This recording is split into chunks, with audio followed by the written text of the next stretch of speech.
Hey now, and welcome to Quantum Drive. I'm Rob. I'm Katie. And our ongoing mission is to discuss every episode of the Orville. Today we are discussing Season 2, Episode 12, called Sanctuary, written by Joe Menosky and directed by Jonathan Frakes. Jonathan Frakes! I know! We have no new reviews this week, but if you would like to leave a review, you can go to Apple Podcasts, leave a 5-star rating, write a review below, and we will read it on an upcoming episode. You can send us emails to quantumdrive@thegeekgeneration.com. You can follow us on Twitter @quantumdrivepod. You can chat with us in Discord at thegeekgeneration.com/Discord. And if you'd like access to Mark's alternate one-sentence reviews, you can support the show on Patreon at thegeekgeneration.com/support. Before we talk about the episode, Katie has trivia. I sure do. In this episode, Havina says the line, "Every revolution begins with a single act of defiance." And that's actually a famous quote from Mahatma Gandhi. Oh, interesting. So I know. She even says in the episode too, she says, "I don't know who said it." Mm-hmm. Because they're like, "Oh, that's very wise. Who said that?" And Havina's like, "Oh, I have no idea." Just, Gandhi. Yeah. So this was really interesting to me. And this is kind of a guest star fun fact combo. Marina Sirtis is in this episode, who, if you don't know who she is, I got to meet her once and she's amazing. She played Deanna Troi on Star Trek The Next Generation, and she plays a school teacher in this episode. But apparently, due to last-minute scheduling changes, Marina Sirtis had to perform her role on camera a mere 24 hours after she was hired. That is a quick turnaround. Mm-hmm. I was thinking about it, like, she had to memorize her lines. Granted, it wasn't like the biggest role ever, but I was like, that's impressive. Just be like, I'm on set next day doing this. Yeah, I also love that it's the episode directed by Jonathan Frakes. I know. So, like Rob just said, Jonathan Frakes directed this episode. He is Riker, or number one, from Star Trek The Next Generation. He's done a lot of directing after Star Trek and even on Star Trek. Yeah. So it's really cool to see him a part of the Orville now. Yeah, he directed Star Trek First Contact, the entire movie. He's also done episodes of Discovery, obviously here, episodes of Orville, and he's done an episode of Picard as well. It makes me so happy that he's touched this universe as well. So Orville producer and writer Joe Menosky was one of the head writers for Star Trek Voyager, and he also had been on the production and writing staff of The Next Generation as well. I think that's pretty cool that now there's not only a director from Star Trek Next Gen, there's also a writer. Oh, yeah, absolutely. Yeah, we see so much of that bleed over here. They just share so much DNA, and I love that. Yeah. So my fun facts today are definitely a hybrid of guest stars, guest appearances and all that, and fun facts. And so one of the Moclan ambassadors is played by an actor named Tony Todd. He played Kern on Star Trek The Next Generation and also in Deep Space Nine. And then on Deep Space Nine, he also played an elderly Jake Sisko in a Season 4 episode. The Visitor is the name of the episode. It's not only my favorite episode of DS9, but one of my favorite episodes of Star Trek in general. It's amazing. See, that gives me... I need to get on this. I need to work through... I don't know. I kind of want to watch Voyager and Deep Space Nine at the same time, but in my head, I'm like, I need to watch them in order, which I know I don't need to. You don't need to, but Deep Space Nine overlaps with the latter seasons of TNG. Yeah. So I'm going to add that to my list, especially now that this specific episode you speak so highly of. I need to see it now. It's absolutely amazing, and you are going to cry so much. Oh, man. Anything with Star Trek now, I cry like a baby if there's anything emotional in it.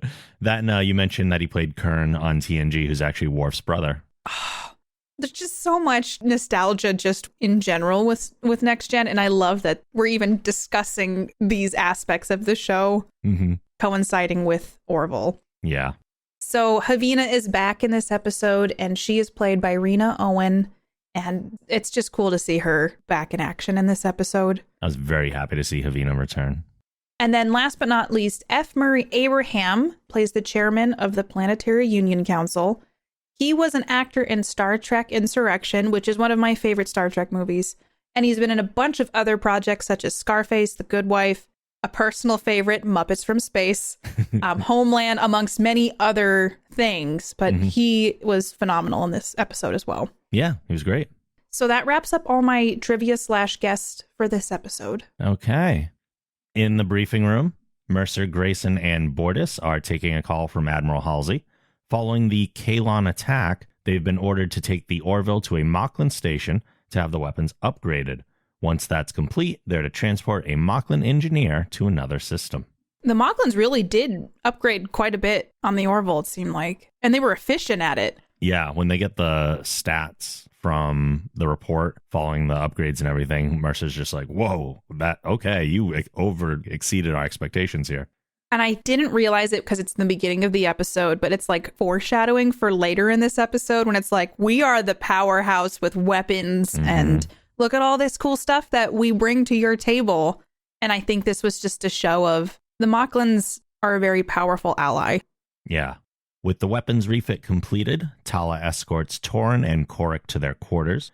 Once inside, Korik is worried that they'll be discovered, but Torin assures him everything will be fine. They open one of their luggage containers and look inside to make sure it's all right, though at this point, they don't reveal to the audience what exactly they're taking a look at. I knew what was in the briefcase. Did you, when they were walking down the hall and they're just carrying it, since this is the second time I've seen this episode, I'm like, wait, there's just a baby lying sideways inside of that briefcase, and I had like a mild anxiety about it. Same, yeah, but I assume a stasis chamber keeps something almost suspended in place as well. So I'm assuming the kid's not just jostling around inside there. Banging against the sides of the briefcase. In one of the classrooms, Topa gets into a fight with a human girl. He tells her that he doesn't share with females because his papa says they're weak, then shoves her to the ground. The teacher later meets with Bortus and Clyden and informs them of Topa's recurring behavior toward females. Clyden suggests that the males and females be separated, but Bortus apologizes and informs her that they'll speak to Topa. I had a physical reaction to when Topa pushed the girl down. Yeah. Just because I'm like, damn, that like, there's a lot of stuff in our society where like things are learned, like intolerance of other people and things like that. And I was just like, damn it, Clyden. Because in my head, I'm like, it's definitely Clyden telling Topa females are the lesser gender. They don't deserve respect, essentially. And that's just like crazy because like kids don't know any better. They just kind of do what they learn. And that was a perfect show of it. Yeah, it's the only place that Topa would have possibly learned this is from Clyden. Yeah, because Bortus has always been a little bit more forward thinking, especially considering he didn't want the gender change for Topa. Yep. But I did geek out really hard when I was like, Marina Sirtis is the school teacher. So I'm just distracted by this now. I was like, now I'm happy, but I'm still a little upset about what Topa's doing. Yeah. But it is a really good example of even in our day and age of like how kids learn things from their parents without having any good basis for it. I found it interesting, too, that Clyden's prejudice towards females extends beyond Moclans. Even if it were true that Moclan females were inferior to the males in some way, who's to say that that extends beyond the Moclan species? It is. It's just he doesn't value females in general. Yeah. Which that's when they're like, Bortus and Clyden are having the meeting with the teacher. Is Clyden just kind of going, this is a woman teacher? One would think. And I'm sitting there like, the prejudices that Clyden has, it's very interesting to see Clyden interact with the crew, but in general, just Bortus's patience with him. That's like if you had a partner who essentially was doing these things and you're just kind of like, oh my God, I'm sorry for his behavior. And it's hard to watch a little bit. Yeah. Because you can see that Clyden just thinks he's superior and very elite compared to all these other people who are working just as hard to like function in society. In their quarters, Bortus lectures Topa about his poor behavior. Topa says that Clyden taught him that females are inferior, so it doesn't matter what they think. After Topa is sent to his room, Bortus and Clyden argue about what Topa has been learning. Clyden insists that he is instilling the boy with traditional Moclan values, while Bortus thinks being on the ship should allow him a perspective to follow his own path. I think it's different that Clyden goes, well, what if he wants to return to Moclus? So he's essentially trying to instill like the cultural traditions of Moclus in Topa while he's on this ship out in space where he has to coexist with all these other races and people and genders. And this season specifically has been very eye-opening into Clyden. It has. And even though Clyden's not in every episode, it's been, I think that as much of like an ancillary character, we've had a lot more insight into him this season than other characters, and it's not always pretty.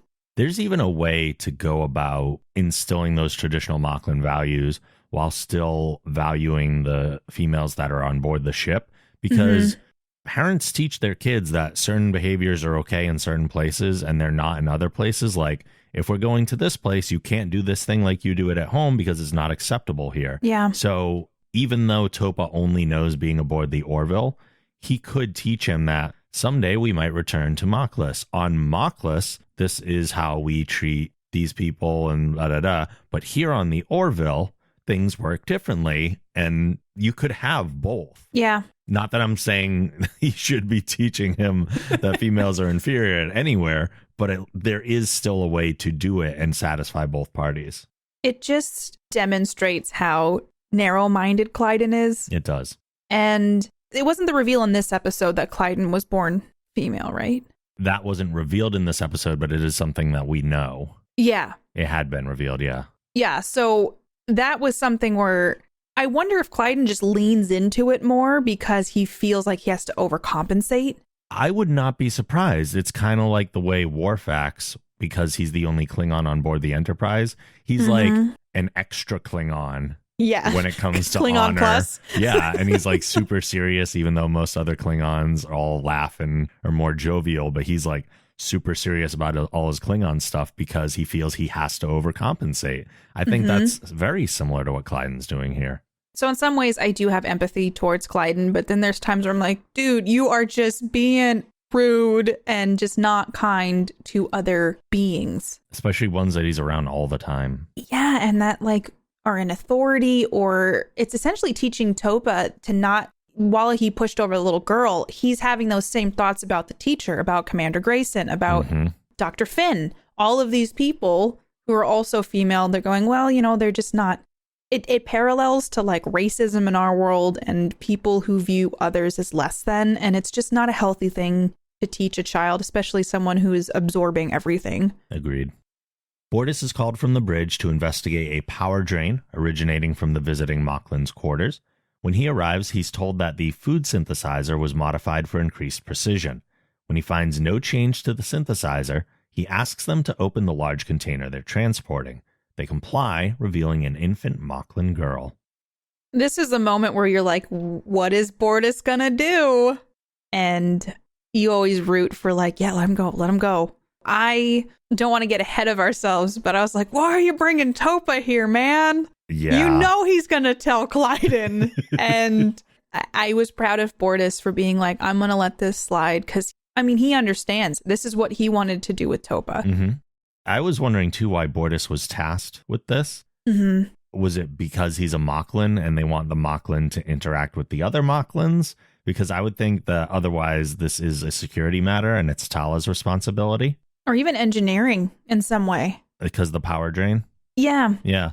Although storyline-wise, I know it's because he's the one that would sympathize with them and hide the truth. So, yeah, of course, he's the one they're going to send because this story doesn't work unless he's the one that they send. Yeah. I think that maybe he was the only one available is the other thing where it's like, he can handle this. Plus, he's a Moclan, so it'll be like less of a intrusion. Maybe. The Moclan visitors tell Bortus that they don't want their daughter to undergo the procedure and have been granted asylum on Retepsia. Knowing of his previous trial to protect his daughter in the same way, they ask that he not report his findings to Captain Mercer so that they may complete their journey without issue. Bortus calls back to the bridge and reports that the power drain is due to a stasis chamber for perishable supplies, which is not a lie per se. No. A child is perishable, but it definitely falls into like a lie by omission. Yeah, definitely a lie by omission. But this is the moment where you're like, is he? Will he? Won't he? Kind of thing. And I think I did a silent cheer of, yes, thank you, Bortus. I thought it was the right call, especially might be a way for him to go, I couldn't do this for my own kid. Mm-hmm. Maybe I can do this for yours. Yeah, I understand exactly why Bortus made the choice he did. Mm-hmm. I did find it a little weird that given his prior history with hiding things, that he still chose to hide it and didn't trust Ed a little bit more. True. Because then you think about what happens after all of this. That planet would have been a safe haven still without all this interference had Bortus gone, hey, we got a situation. Yeah. Bortus checks on Topa in his classroom before getting permission to remove him early for a family matter. He brings Topa to the visitor's quarters to see the girl and to show him that females are not so different from either of them. This is where I go, Bortus, no, stop it. This is not wise. I know why he's doing it. It's a life lesson to teach young Topa about the ways of the world. But I go, Topa's gonna tell Clyden. He promised. No. We all know how Topa and Clyden are. Like, they are some of the worst secret keepers in the entire world. And I also feel like Clyden has a way of getting things out of people. Especially Topa. Yeah. I have a feeling Clyden wouldn't be a stranger to using guilt and manipulation and obligation to get some things out from the people he cares about. So I knew it was a bad idea. Yeah. Plus, depending on how much of these values Clyden has instilled in Topa might feel the responsibility to report that, even unprovoked, just to tell him. Yeah, because showing him that, oh, look, there's a Moclan girl is not going to undo all of that stuff that Clyden has been pushing into his head. Right. For, I think he's about 2 years old now. Probably something like that. Yeah, which is crazy because he's like a 7-year-old in human years. Yeah. Torrin and Korik depart the Orville, and shortly after, Bortus is called to Mercer's office, where he finds Clyden and Topa waiting for him. Topa slipped and told Clyden about the girl, who reported it to the captain. When asked why he kept it from them, Bortus says that he didn't know how Ed would respond and wanted the infant to complete her journey. Finn and Tala bring up security issues that Bortus didn't consider, like the possibility that the girl was kidnapped. Mercer says that since they transported her, they need to make sure, so a course is set to intercept the Moclan shuttle. What do you think about, like, oh, they kidnapped? I think it's a valid concern, but I also see Bortus's point of view of, I didn't think that was even something worth considering. No. But Bortus thought that there was no reason to look into that, but at the same time, Bortus's judgment is a little bit clouded based on his past history with similar conditions. So I think also, too, he knows the stakes with this, and it's probably not two random Moclans going, we're stealing this female baby. I mean, I think that there is a little bit of reach with going, oh, they may get kidnapped, but there is always the chance of that. But I think that the likelihood of that was so small. They're trying to secretly transport their child someplace safe so that she can not have this mutilating surgery, essentially. Yeah. And I do wish that Bortus had given Ed a little more credit. Yeah, I figured at this point that Bortus would know his response to such things. He said that he wouldn't know how Ed would have reacted. I feel like he would have. Because Ed was kind of fighting for Bortus's side in that episode. Yeah. Where they were in the council fighting for if Topa should have this surgery or not. So I do think in some ways, I don't know, maybe he is still conflicted because of how he was raised as well. Maybe. It is interesting that this is like the second time that Bortus has gone behind the captain's back regarding a Moclan female. The first being, like you said, when Ed refused to allow Topa to have the procedure aboard the ship. Yeah. It is interesting, though, how Bortus's perspective has changed, but his behavior has not. The first time it was, oh, you won't let Topa get the procedure, I'm going to go behind your back and call the Moclans to come take him, which he definitely would regret now. He would never do something like that now, but he still went behind Ed's back to do this. Also, Clyden has a history of telling on Bortus quite a bit. Oh, yeah. Why wouldn't Clyden go like, Bortus, we have to talk about this? He just goes, I'm going to the captain and I'm going to tell on you and I'm going to bring our young child with us. Like, maybe this is the dynamic of relationships on Moclans, but dang, there's not a lot of spousal communication, or at least not between Bortus and Clyden. Yeah, I'm not sure they have the best relationship. they're still together. They're fighting through this, but there's times where I'm like, this is one of the most interesting relationships to watch on TV in general. Mm-hmm. And in a lot of ways, it makes me kind of sad. But I'm also like, it's not too far off from like how relationships are in general. But just like, it's almost malicious at times. It does feel that way sometimes, at least when it comes to this one issue. Like this is one of the big sticking points with them. Mm-hmm.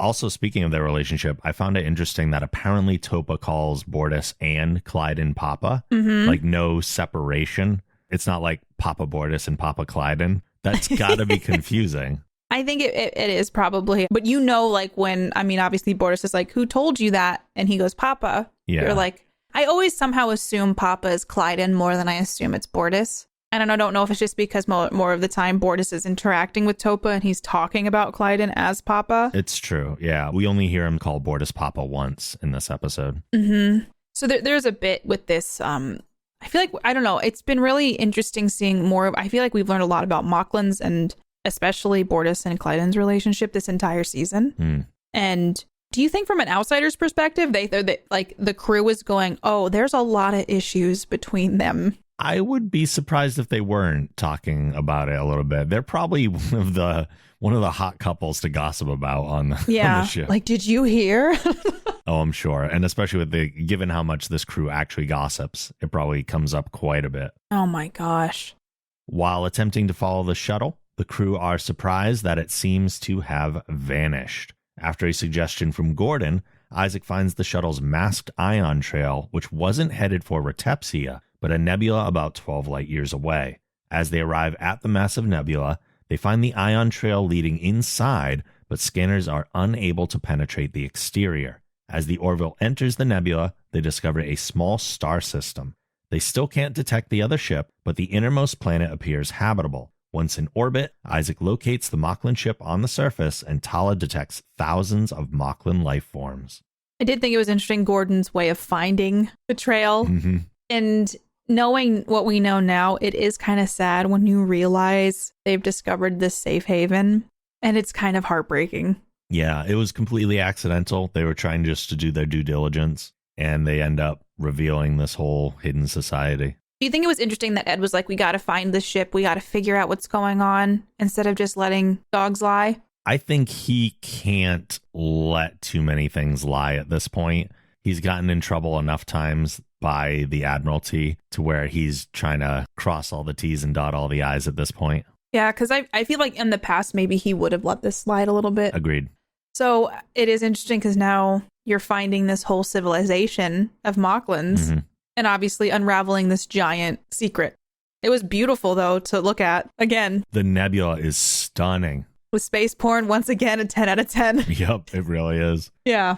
Imagine having that kind of a view from your planet. Like when they're down on the planet, we only see the blue sky. But if they could see the nebula all the time as their sky, that would be absolutely amazing. They probably can at night. I was going to say at night, maybe when it gets dark, you can see like the purples. Yeah. And, I mean, honestly, I just think this is more of a reason why we need to find a way to live in space. So we shall get on that. Just so we can have nebula skies. Mm-hmm. Ed, Kelly, Bortus, and Tala take a shuttle to the surface, and as soon as they exit it, they're surrounded by armed Moclan women. The women take them to their village, where they see Torin and Korik with their daughter. They're led to the home of the village's leader, who turns out to be Havina. She tells them that females are born more prominently on Moclus than the government admits. Most undergo the procedure, but those who oppose it risk everything to leave the planet and make their way to the sanctuary. The government keeping secrets from the people? What? What? It is interesting because I remember when Bortus is showing Topa the baby, like, look, every so many, what is it, centuries or something he said? Or I think generations it was. Yeah. There's a female born. I was like, but Topa was just born. Like, there is a moment there where you look at the likelihood of this happening this frequently or this. Yeah, it's like a government cover up. And we had talked about that a little bit back at that episode. Like, we were even confused to where Topa was female. And then it was a huge shock to find out that Clyden was born female. We're like, wait, this is two in very close proximity.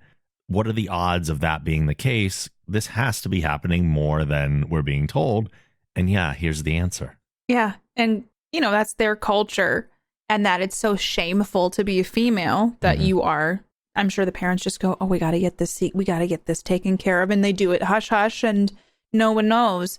But there's obviously enough of them to inhabit an entire planet pretty much. Yeah. Or have the sanctuary where they live, and enough Moclans know about it to bring their children there as a safe haven. Yeah, they say there's something like 6,000 Moclans living on the planet. Mm-hmm. I think in my head that females they occur less frequently. Yeah, agreed. But they still occur, and it's not every few centuries or generations. It's probably every few months. Yeah, it probably is, because like Havina says, most undergo the procedure. Mm-hmm. So most of the ones are still not, this is still the minority of the ones who have not undergone the procedure. Yeah. Which is crazy. So that means there's a lot more that have and are either never told, or they are told when they're in their adulthood, like Clyden or something. That was something, too, that was sad, is I looked at all the people living on this planet, and I was like, it's just sad because they've had to be, quote unquote, in hiding. Mm-hmm. They can't have traditional, I don't know, they're forced to be still ashamed of themselves in a way, or hiding in that out of fear of being caught. Mm-hmm. And they can't live their lives fully. They're more free there than they would be on Moclans. But it's still just kind of like the sobering reality of they're being forced to be here versus a choice. Yeah, and that's kind of the big moral question of the episode, especially when they start debating it in the council. Yeah. Now that the Orville has arrived, their sanctuary is exposed. Ed suggests that he go to Union Central and submit an application for recognition as an independent state, which would grant them Union protection. Havina agrees and asks to accompany him. It's worth a shot, but as we've noticed with this show, not everything always works out the way we want it to. No. It's not always tied up with the pretty bow, and you're like, everybody's happy. But I like that they're trying. It's the most sensible solution to this, because they are right. Too many people are on board the Orville. That's a lot of variables. Someone's going to squeal. Clyden. Topa. Yeah. So, yeah, they're going about this the right way. 100%. They pull out of there. Clyden is calling Moclans. Yep. He's already on the phone with Moclans. As soon as they leave the nebula. But also, Havina is just so great. I absolutely love her character. She has such a strong presence. Rena Owens' performance is 100% fantastic. I know we've said all these things before, but it's worth repeating. And I love the warm, familiar dynamic that her and Ed have. Yeah, I think Havina's just a comforting character in a lot of ways. She's very calm considering the chaos that surrounds this whole situation and the unfairness of it. Yep. She still is able to find the good in it. And I think that that's something to be said just in general for having a quiet calm when everything else just is not going the way that it's not fair. It's nice to see somebody go, yeah, it's not fair, but you can still be okay. Mm-hmm. And I think she does a really good job as Havina, but she's like made for this role. Yeah, she gives some Picard level speeches too. Mm-hmm. Admiral Halsey informs them that their request for a hearing has been approved. The Moclans, however, are not happy about it and want to start processing the fugitives immediately. The Orville remains in orbit of the planet to ensure their safety, while Mercer and Havina take a shuttle to Union Central on Earth. On the way, they discuss the role of women in human society, and Ed introduces her to a database of female artists from Earth. She stumbles upon Dolly Parton's song, 9 to 5, and declares her the voice of their revolution. I never really listened to Dolly Parton, but I know she's got like this huge following. And every time I hear one of her songs, I'm like, this is pretty darn catchy. Catchy, yes. My kind of music? No. I mean, yeah, I'm not going to be like, time to put some Dolly on, but I like how she's like, this is the song of our people now. And it's the first song she hears. Yeah, just like literally. And it's interesting because it's pulling music from our time and it's so far in the future and it still resonated with her. Mm-hmm. I think that's kind of cool. And how it's like, this woman's working her butt off and she's not getting fairly compensated or treated properly, and it still applies in the future. So I did really like both their performances here where Ed's like, are you sure? Like, I can show you some others. She's like, no, This is the voice. This is the voice, dude. I mean, at the end with the button of, do you think we made Dolly proud? So good. Mm-hmm. As the Planetary Union Council meets, Havina is invited to make her statement despite the protests of the Moclan delegates. She speaks eloquently, even including a portion of Dolly Parton's song to support her argument. It is with hope and pride that I stand here today as a voice for those who have been voiceless for so long. It is true that we have been living in exile, outside of the laws of our native planet. But to do otherwise would invite persecution, mutilation, and even extinction. If our plea to be recognized as an independent state fails, I fear that our voices will be silenced forever. As I look upon all of the exquisite diversity in this great hall, I am reminded that most of us share something in common. Over the course of history, there have been people on nearly every planet who were, at one time or another, oppressed by those who were stronger or greater in numbers, for reasons that now seem insignificant to us. The history of moral progress can be measured by the expansion of fundamental rights to those who have been denied them. We ask only to be included in that expanding circle of justice. There is a visionary Earth poet who I have recently come to cherish. Oh boy. What? With power and dignity, she boldly cried out so that all the cosmos would know of her suffering. Working 9 to 5 for service and devotion, you would think that I would deserve a fair promotion. Want to move ahead, but the boss won't seem to let me. I swear sometimes that man is out to get me.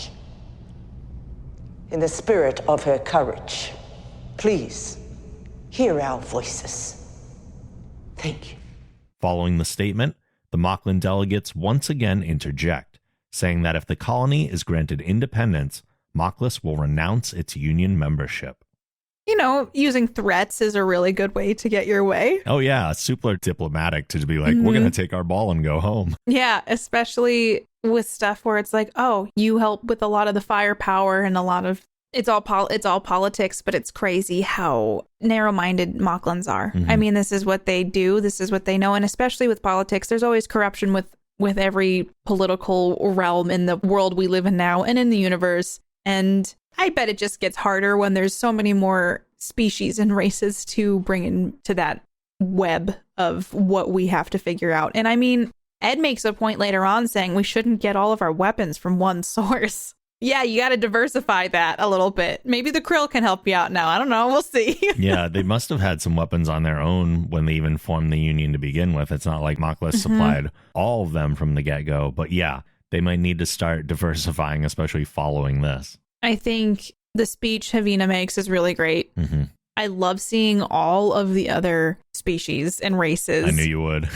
Yeah, that I was like, ooh, go to another cut. I want to see someone else. And that was a really fun thing. But I just found this whole part of the episode very fascinating because it's like the diplomatic side and maybe the Star Wars-esque side of like, we're having debates and we're all space creatures kind of thing. But I really enjoy seeing that side of things. Yeah. And at this moment, I'm like hopeful that it will all work out. I think I said it back in About a Girl, and I'll say it again now. I love a sci-fi trial scene. Yeah. And this one especially, I think, was just fascinating to watch.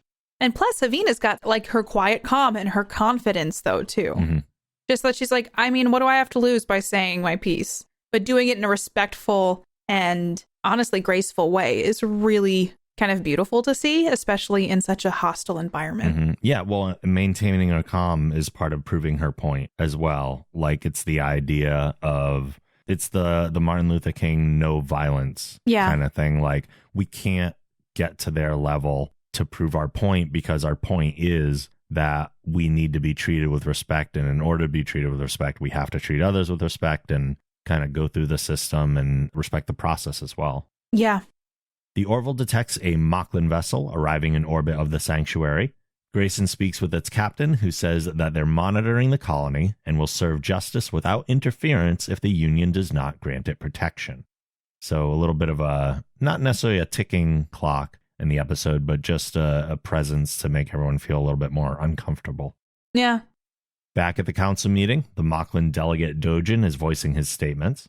He accuses the sanctuary of being an elaborate child trafficking operation, which is placing its own radical agenda above the security of the Union. He goes on to remind them that the Union's primary supplier of weapons is Moclans, and now is not the time to fracture alliances. There's more threats, which I don't like. And essentially, the admirals are talking about how unfair all of it is, and it's not okay, and that we don't have, this is not the time to complain about how we get all our weapons from them kind of thing. Mm-hmm. But the fact is, it shows when people don't have a lot of forethought, and when one piece breaks down, you're kind of backed into a corner. And I think in some ways with this, that's what's happening. Mm. He brings up specifically, now's not the time to fracture alliances either. Yeah. Who's the one bringing up the idea of fracturing alliances? They are. So it's a very hypocritical statement to even make. But it's a very common political trick of, here's the issue we're talking about, but look over here. I'm not going to address the issue specifically.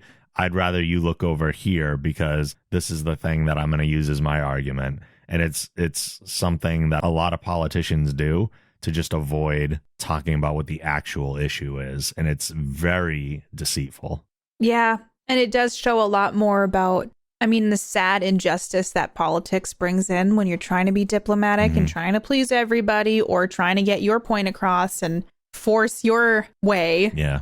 It's stuff we experience in our everyday now with our politics. It's just kind of like tenfold in space time. Yeah, it is one of the biggest tactics used by the current government. Oh, it's just, and it's sad to see because you can't change a culture's perspective from eons probably to just be like, oh yeah, let those ladies have a planet. It's fine. I think it also goes, if we give on this a little bit, what kind of stuff are we going to create for ourselves back home on Moclans too? Well, they even bring it up later too that the Moclan delegates look at the people on the sanctuary as victims. Like they're not just saying these people are just breaking the law. The younger ones and the ones who were brought there against their will are victims. They were kidnapped and they're not being given the proper treatment that Moclans get by getting the surgery to correct them. And they say human trafficking too, or trafficking. Like, that's something that they believe so staunchly that they're right. That, there's at that point, you can't really change someone's mind when you believe it like that. No, like I get their perspective, but we do kind of view it through our lens. But these people have also requested that they be given independence. So we have to respect that too. Yeah. Mercer meets with Admirals Halsey, Perry, Ozawa, and Tucker to discuss the situation. He argues that these are basic rights that need to be granted and insists that the Union would grant those rights if they didn't need the Moclans' weapons. And again, it's kind of like that idea of, hey, this is the issue, but now they're bringing up a whole separate issue that we have to consider, even though it shouldn't be a part of the argument. Just a lot of pieces into it, and it shows how quickly a situation can just become fractured by all these little parts. And you're going like, it's so black and white, and then you're like, oh my God, it's not. There's too many people and feelings, and someone wants, like, it shows how, like, in your head, you're like, oh, this is an easy thing to kind of piece together. They do this, and then you bring in a whole discussion based from the universe. And, I wonder how that conversation would go, but it's the same thing that would happen in our day and age. Yeah, where someone would throw some weight around, and I don't think what we inherently have now will just disappear. In the future, and this is a good example of that. True. Meanwhile, Bortus is talking with Kelly in the mess hall when Clyden approaches them and insists he come home. Bortus confronts him, insisting that being aboard a ship with females sickens him. He hasn't acknowledged Grayson's presence since he arrived. He rarely leaves his quarters or socializes with the crew, and he clings to traditions that serve no purpose. They're interrupted by a call from Tala, who says that 4 Moclan shuttles are heading to the surface. This was a moment where I was just like, yes, Bortus, thank you for saying something. And, you know, Grayson's getting uncomfortable and just like, oh, I don't want to be in the middle of this. But it's something where I'm like, it's what I've been thinking this whole season about Clyden. Mm-hmm. Like, he doesn't leave. I think you and I even talked about it at one point. Like, does he do anything on the ship? Like, does he get out? And he is very disrespectful to other beings on the ship. Mm-hmm. And he's just so staunch that I kind of had a yay Bortus moment to be like, thank you for sticking up to him. Because Bortus, in a lot of ways, I think he is stoic about it and just like Clyden's set in his ways and doesn't say anything. Mm-hmm. I think Clyden's a very difficult person, or a difficult Moclan to be married to, Mm-hmm. to even be a friend with, probably, unless you're on Moclus. And he's very combative, and he's saying, like, I want you to come home. It's late. We have a lot to discuss. And Bortus just goes like, no, you have a lot to work on yourself, which was that the time and place to do it? Maybe not. But I did go, good on you for saying something about someone's intolerant behavior. Yeah, I appreciate him just sticking up for Grayson in that moment, and in turn sticking up for pretty much all the females on the crew. And yeah, Bortus is going to grow and evolve and change because he is forced into these kind of situations. And Yeah. we totally have talked about why Clyden doesn't have any friends or anything, or wondered about why he didn't have any friends. This definitely explains all that. Clyden's not going to grow if he's keeping himself sequestered in his quarters all the time. Mm-hmm. And he's not going out and interacting. He's not showing any kindness to the females on the ship. I think the only time that we've seen him really go out of his way to talk to a female crew member is when he was thanking Tala for saving him from imprisonment, basically. Yeah. And she shut him down immediately. So I don't know if that lends itself to Clyden's way of thinking. Like, maybe he's still hurt by that even. And this is all part of taking it out. Like, I think the cultural thing is still there, and that's still the strongest. Yeah. But I think her reaction makes him dislike females even more, because he probably didn't look at her as much as an individual as a female and just being like, oh, that's how females behave. On a whole, I really am excited to see the dynamics in the next couple episodes and next season of the show, because I want to see. I mean, I am invested fully in the Bortus Clyden drama dynamic, and I really want to see how they grow, essentially, or not grow, and what they tackle. Because I feel like, in general, Moclans and Moclus have been such an integral part of really intense discussions on this show. Yeah, totally. On the bridge, Grayson hails the Moclan ship. Its captain says that he was given orders to apprehend the colonists and return them to Moclus to answer for their crimes. Back at Union Central, Mercer and the admirals are speaking with the Moclan delegates, who are insisting that the sanctuary is within their jurisdiction to act on. Halsey tells Ed that, officially, he's to tell the Orville not to take any provocative action, but unofficially, communications can be spotty in a nebula. Always like when they're like, ooh, we can sneak something past, kind of thing. So yeah, so the Moclans come in now and say, this is under our jurisdiction. They need to answer for our crimes. That's totally doing a 180 and saying they're victims. They were trafficked, to being like, they need to pay for their crimes. Well, the ones who trafficked them are still or responsible, the ones who are kind of leading the whole thing.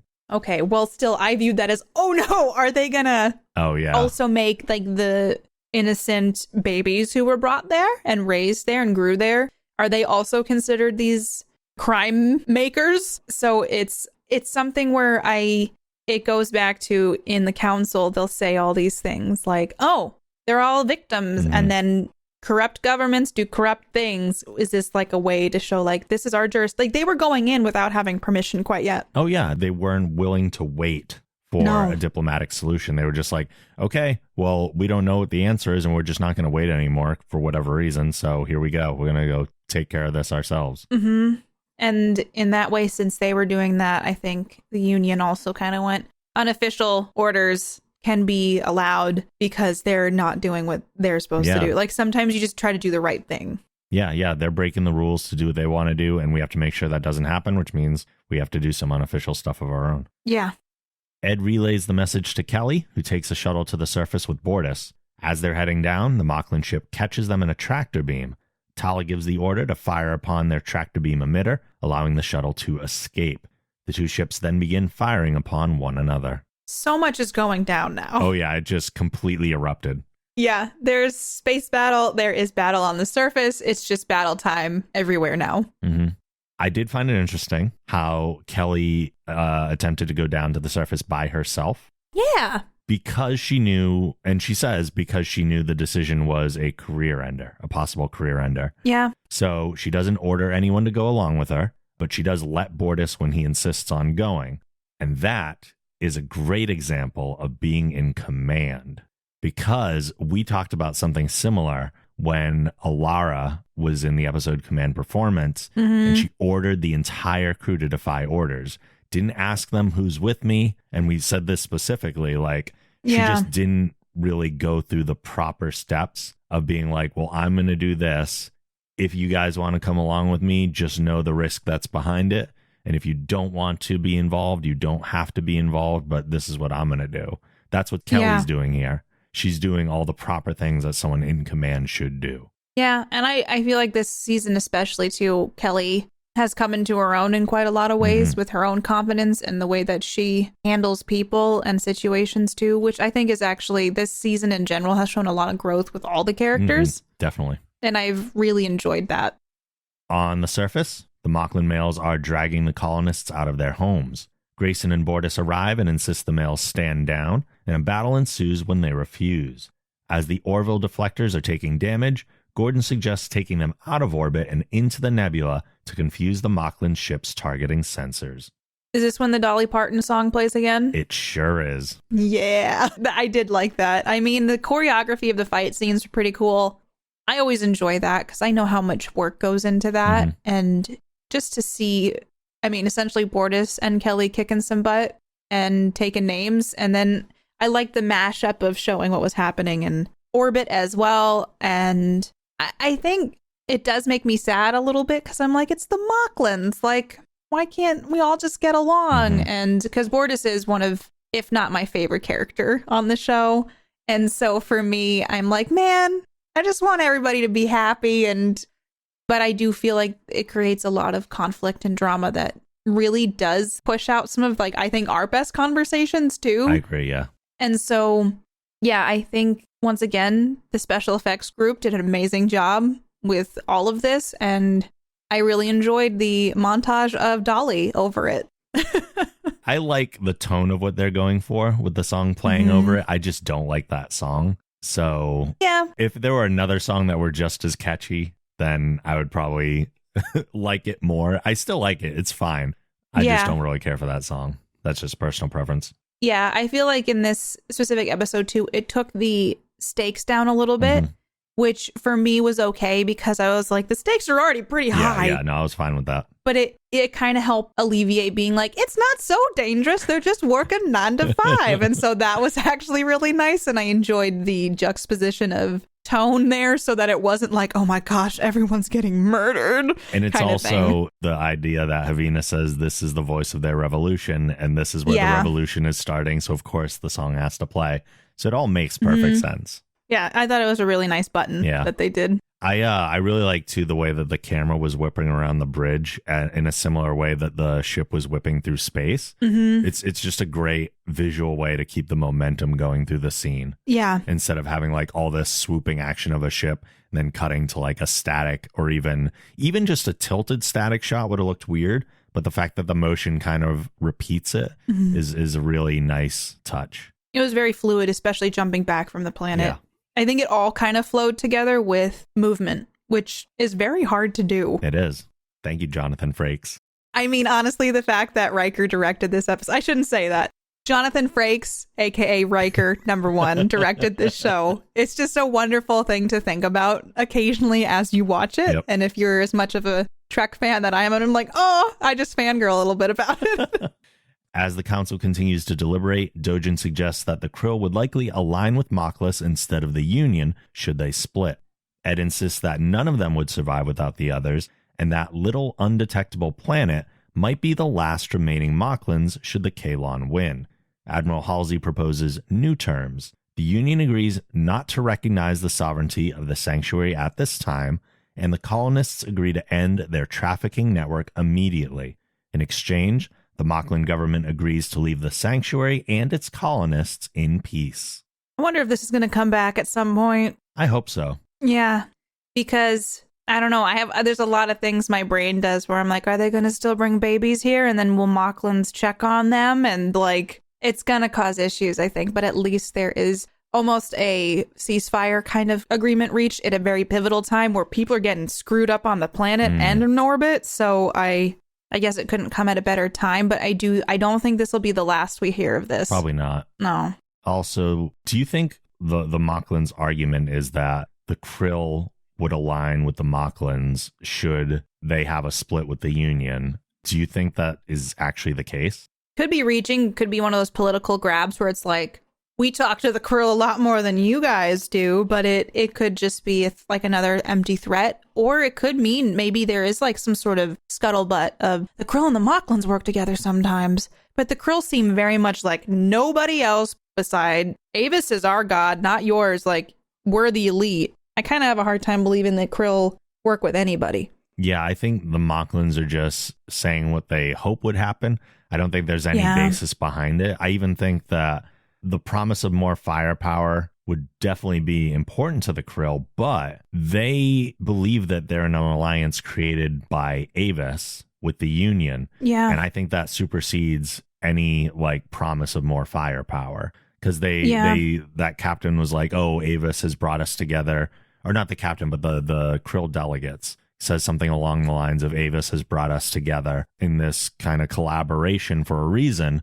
And I don't think that means that they're just going to ditch the Union and go with the Moclans. No, I think that was probably just another one of those, like, this is probably what's going to happen. And in a lot of ways, if the Krill had to choose between the Union and the Moclans, and if it really became an issue, probably the Moclans. They have more firepower if you're going against the Kaylon, which was brought up quite a bit in these council meetings. And so it's something where I think a lot of decisions based on fear probably came up, especially since that I'm assuming the Kaylon battle is very recent. Oh, yeah. So I'm sure there's just a lot of grabs for what the news does in our day and age. Just if it bleeds, it leads, or exactly. Let's shock and lead with fear. And so I think that's what they were doing. Makes sense.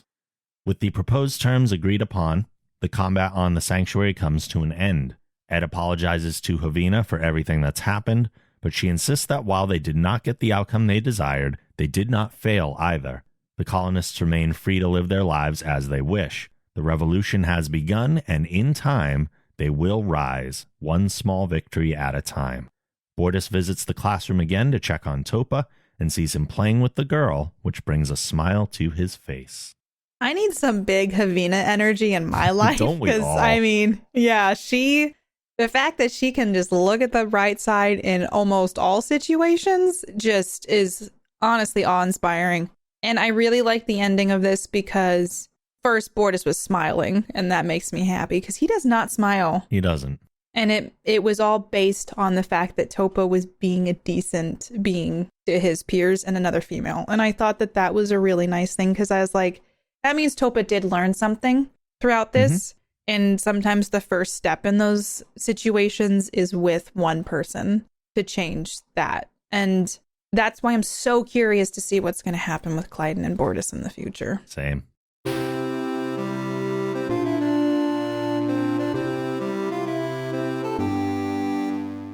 All right.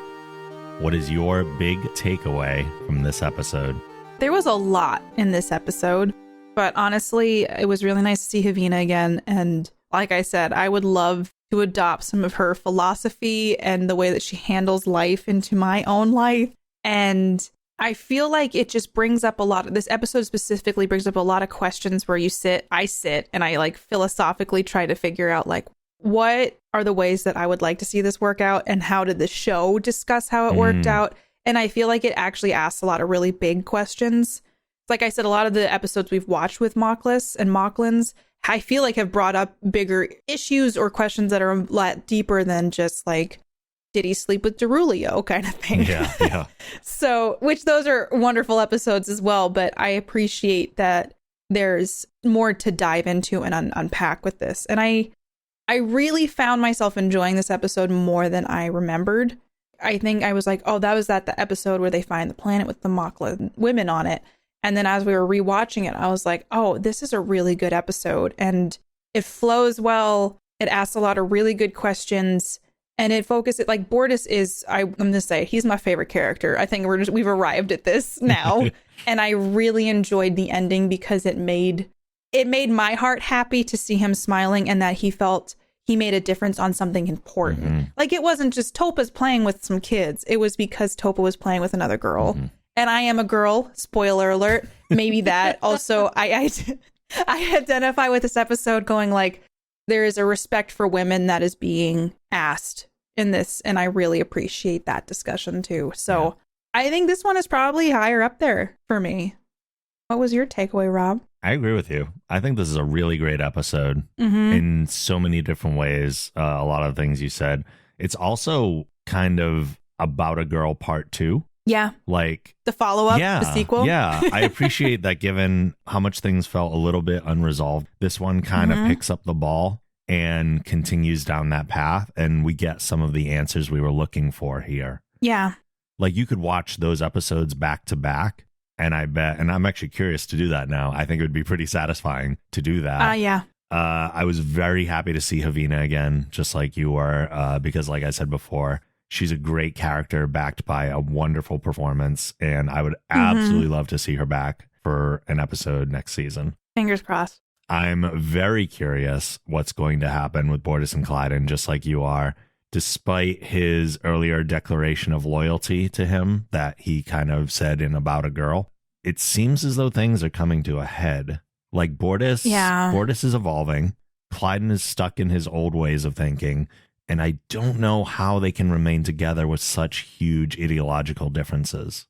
Because when the core values of two people in a relationship are so drastically different, and it doesn't look like either core is changing, although they did align at one point, which is why their relationship worked. But Bortus's values are shifting while Clyden's are not. If that continues to be a gap that widens, I don't know how they can possibly stay together. Yeah, I am very, very interested to see where, I mean, Clyden and Bortus have had some of the most intense relationship conflicts. And this is also one of them. But Bortus is finally, I feel like Bortus always kind of stood up to Clyden in a lot of ways. Like, you're being irrational, you're being close-minded. But I feel like Clyden doesn't listen and he hasn't evolved. Like you said, Bortus is evolving. And so I'm thinking there's going to be some interesting changes or dynamic shifts in season 3. I look forward to it. But before we get out of here, we have one more thing to do, because Katie's husband, Mark, is also a fan of the Orville and always leaves us with his 1-sentence review.